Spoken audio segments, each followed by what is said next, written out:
coming to the end of the calendar year, and I thought I was doing pretty well against my budget. You see, our fiscal year ends in December too.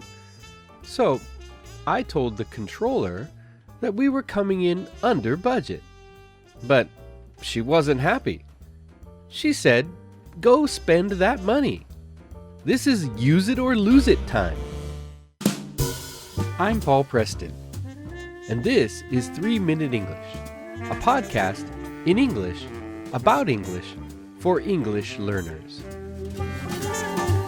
I learned a little bit about finance in my conversation with our controller.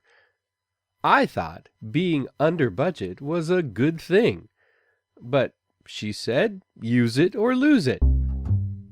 Have you heard this phrase before? Well, let's talk about some of the vocabulary used in the financial department. First, I mentioned that the fiscal year ends in December. The word fiscal is an adjective that refers to taxes or government money. So a fiscal year refers to the tax year. It is often different from the calendar year. Of course, the calendar year goes from January to December. Fiscal years are often different.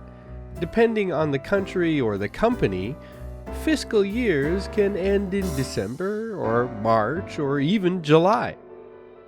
So, our fiscal year ends in December, just like the calendar year.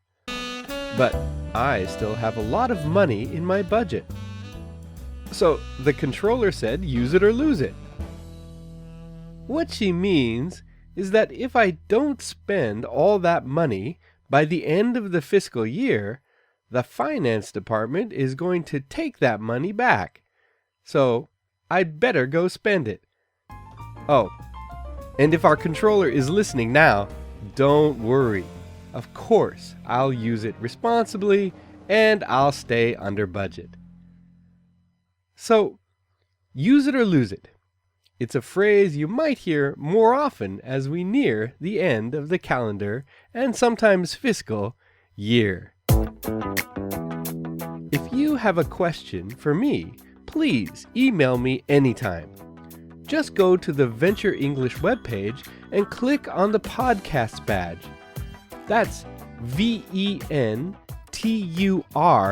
English.com. I'd love to hear from you. And please, leave a comment on the Apple Podcast or Google Play Store. It helps a lot to reach other listeners. I'm Paul Preston. Thanks for listening to 3 Minute English.